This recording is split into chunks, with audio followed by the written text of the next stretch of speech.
Eu vou trazer o contexto geral, não vou nem falar especificamente o princípio da questão da mão esquerda e depois de alguns segmentos nessa linha. As religiões antigas, elas partiam, assim como até essas religiões mais modernas, etc., como o cristianismo, etc., elas partiam em geral do seguinte princípio: não é o ser humano quem decide as coisas.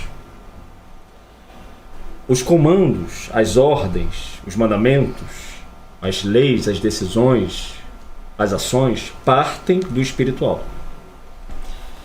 Modernamente, a gente inverteu um pouco as coisas, porque o ser humano se distanciou, ao que tudo indica, do contato direto com o espiritual.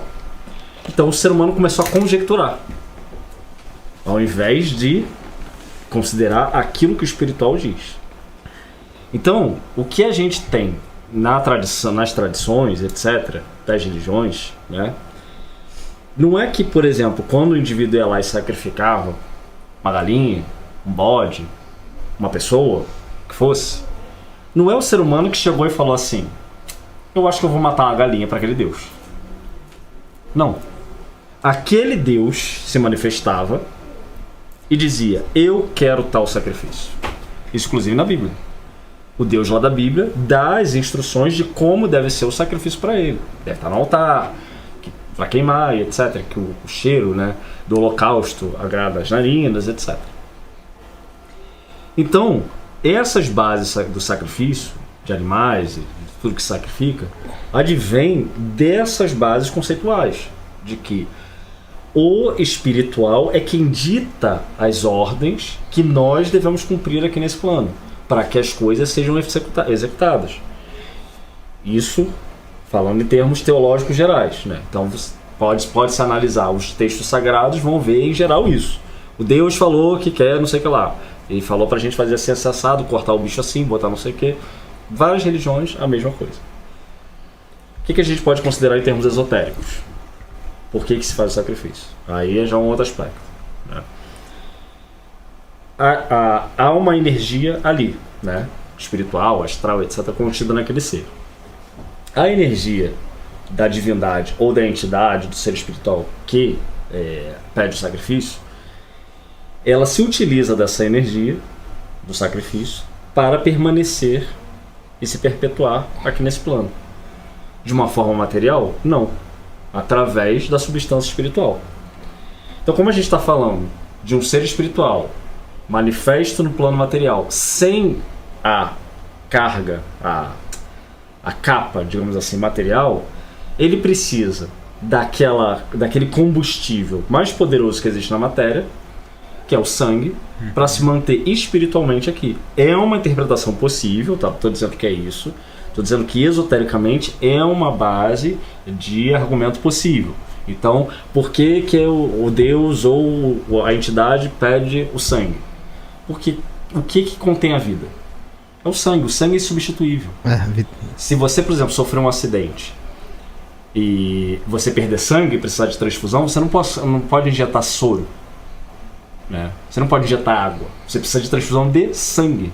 Porque o que contém a substância vital, o que carrega a vida nesse plano, né, nos animais, é o sangue.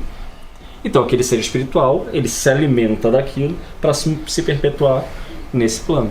Por isso que os assentamentos são banhados com sangue. No Egito, por exemplo, você tinha sacrifício dos animais relacionados àquele Netzer, ou seja, aquele deus, né, para manter aquele deus ali presente naquele templo, na Per Netzer, que era a casa do deus, né? Então, se era Bast, por exemplo, você sacrificava gatos. Se era Anubis, você sacrificava cachorros, né? Se era Tot, você sacrificava ibis. Por quê? Porque a energia daquele animal tinha ligação direta com aquele deus e aquele deus usava aquela energia para se manter, né, pulsando, digamos assim, nesse plano aqui. É uma explicação possível, né? Nós, por exemplo, da Quimbanda, etc., a gente faz sacrifício, por quê? Porque, em geral, segue a mesma lógica dos ancestrais, de 2, 3 mil, 4, 5 mil anos atrás. Fala um pouquinho mais perto do solo, por favor. Qual é a lógica? O Exu vem e ele fala: eu quero uma galinha, eu quero um bode. Eu não vou chegar pro Exu e falar assim, não, você não vai ter. Por quê? Porque eu não estou interessado em a partir dos meus conceitos modernos, tentar convencer aquela entidade disso ou daquilo. Entende? Até porque eu como galinha. Eu como bicho. Então, se eu me alimento de animais, né, eu posso. Você pode. Aí o meu ancestral vem e fala assim, eu queria comer um franguinho. Não, Aí pode. Não. Sabe? Proibido. E aí ainda tem as pessoas que têm o disparate de dizer isso, que são entidades inferiores. Quando se esquecem, por exemplo, que lá na Bíblia, esse Deus que consideram superior, comia bode. Né? Era sacrificado lá o bode para ele. E a maioria dessas pessoas não sabem o que é um abatedouro de animais, Exatamente. um frigorífico. Sabe porra nenhuma. Exatamente. Entendeu? Ainda tem isso? Que é uma puta hipocrisia. Exatamente. Eu como carne, mas eu tenho a consciência do que é aquilo ali. Exato. Então, assim, se você partir do princípio que o animal é um alimento, que é esse princípio que nós partimos, né? Se a gente não for hipócrita, a gente vai concordar nisso, né? Porque a gente come carne, a gente come bicho. Ah, um ou outro não come vegetariano, ok. Se você tem essa postura, eu, por exemplo, não comi carne por mais de 10 anos. Então, assim, eu passei por esse processo, né? Mas eu não me coloco como superior nem inferior a ninguém. Foi uma escolha minha, né? Por um determinado período da minha vida, passou. Pode ser que eu volte um dia, mas esse sou eu. Se o meu Exu é carnívoro, né? Eu não vou tentar convencer ele a ser vegetariano, né? Poderia até tentar, mas acho que ele não vai me ouvir. Se em uma vida inteira ele não foi, não vai ser agora você que vai. Entendeu? Então, assim, eu não vou falar pra ele, eu não fumo porque faz mal. Não, quer fumar, fuma. Quer beber, bebe, entendeu? Só peço pra não deixar Só não fode. o meu corpo, entendeu? Ele bebe no meu corpo e depois, quando vai embora, eu efetuo o que foi. Então, assim, são consciências e seres distintos. Alan, eu particularmente, eu não fico tentando convencer uma entidade ou uma divindade que eu tenho mais evolução espiritual, mais consciência que eles. Eu não faço isso, né? Se um Deus chega pra mim, é um Deus que eu tenho afinidade, que eu tenho reverência, etc. Porque pra mim existem vários deuses, né? Se é um Deus que eu gosto, etc. E ele me pede um sacrifício, e esse sacrifício não envolve nada criminoso, embora, né? Sim, óbvio. Tem gente falando coisas desse tipo aí. Mas aí, né? mas aí foi o que eu falei, a gente come bosta. Eu não faço e não faria nada que, em todos os sentidos. Que fosse contra a lei, né? Se for uma coisa enquadrada dentro dos parâmetros da lei, porque aí sim eu acho que há uma argumentação com a entidade, etc. Falar assim, não, uma galinha eu posso te dar, um bode eu posso te dar, um boi, né? Mas outras coisas, não, aí já é outra história, etc. Não cabe. Não cabe no nosso tempo, etc. Mas a base esotérica, a essência, a meu ver, é essa. O sangue, ele detém. E vale abrir um parênteses aqui. A Quimbanda não trabalha só com sangue, tá? Lógico que não, tem muita então, assim, coisa. porque... Muito fundamento, nossa. Exato, porque quando você fala em Quimbanda, geralmente o povo acha o quê? Ah, é só uma galinha todo dia. Pegar, você entra no terreiro aqui de surpresa, tem alguém com um bode matando na mão. Do outro lado alguém com uma galinha, todo mundo para, te olha. Não, porra. E é caro. O povo acha que, por exemplo, um frango mesmo bonito, etc. Né? É caro, uns R$200, pelo menos lá no Rio, uns R$200, assim. Só o frango, assim. Um bode, então não se fala. Então, assim, não dá pra ficar matando também toda hora, porque né? Dá até a questão econômica. A bolsa que vem. Então, se a entidade, se a gente tem essas bases esotéricas, né, de que existe um fundamento para a questão do sangue, etc., isso vai ser feito, a gente continua fazendo. E, até na magia cerimonial, isso era praticado. Então, assim, modernamente, a Golden Dawn, por exemplo, o Matters fez isso. Ele começou a traduzir os grimórios clássicos da tradição salomônica. Ele começou a tirar tudo que era tudo que envolvia animal. O Matters, né, que criou a Golden Dawn, ele, por causa das ideias dele influenciado pelo cristianismo ali, etc, falou, não, isso aqui não precisa mais. Ele, na cabeça dele, ele não perguntou aos espíritos, falando assim, espíritos planetários, demônios e etc. Vocês não querem mais sacrifício de sangue? Ele não fez essa pergunta, até onde me consta. Ele falou assim, não, isso aqui não precisa mais. Ele partiu desse princípio. Eu não parto desse princípio. Eu parto do seguinte princípio. Se a entidade está pedindo, é porque existe uma razão para aquilo. Né?